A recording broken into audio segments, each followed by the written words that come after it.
Kantahon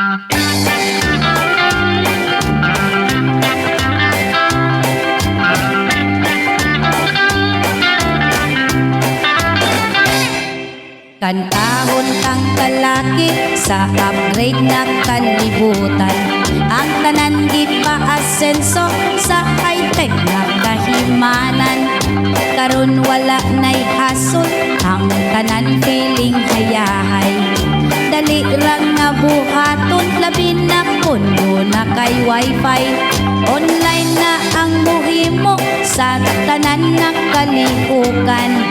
Mundo na lang kay cellphone ug internet ay wa na'y langan. Hala, hala,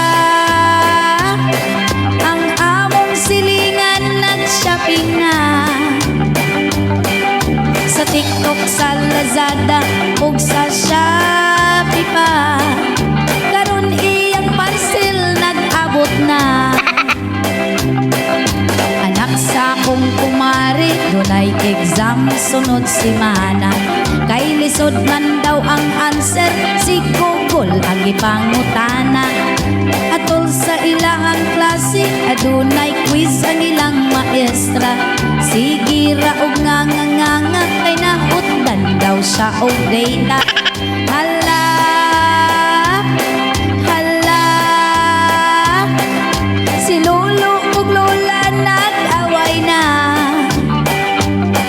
Kay sa YouTube gustong mutanaw og salida. Si lola gusto sab nga mukanta. Usa ka adlaw ni ana, aduna ko'y post nga nabasa. May kauban pa nga picture sa Facebook, puwerteng gwapaha. Ako man di ay ning classmate, uy, mura nag-Amerikana.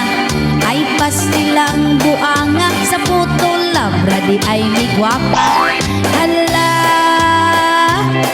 hala, ang akong kumare nag-iyaw-yaw na.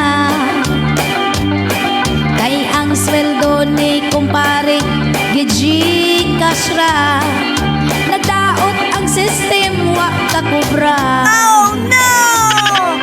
Ug ang akong amigo nagyaw-yaw sa iyang asawa.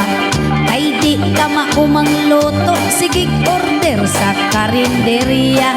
Iya kining giingnan, online tutorial ang tanawa. Nagloto nga absent-minded, ay ang cellphone maoy nasuba. Hala, ang tanan sa kalibutan high-tech na.